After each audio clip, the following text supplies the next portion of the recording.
এখানে একদমই মানে স্পষ্ট বিষয় যে ওই দিনকের যেই ঘটনায় আমাদেরকে গ্রেপ্তার করা হয়েছে এই ঘটনার সঠিক সুস্পষ্ট তথ্য প্রমাণ তারা দিতে পারেনি এবং আমাদের কোথাও কোনো এর সাথে সম্পৃক্ততা নেই।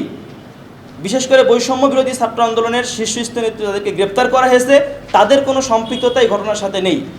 তারপরেও সন্দেহজনকভাবে ক্ষোভের বশবর্তী হয়ে এবং এই নীরব হত্যাকে ধামাচাপা দেওয়ার জন্য, যাতে করে আমরা নীরব হত্যার সিসিটিভি ফুটেজ চাইতে না পারি, তার এই বিষয় নিয়ে যাতে করে আমরা আন্দোলন সংগ্রাম করতে না পারি, এই বিষয়টাকে ধামাচাপা দেওয়ার জন্য আমাদেরকে গ্রেপ্তার করা হয়েছে।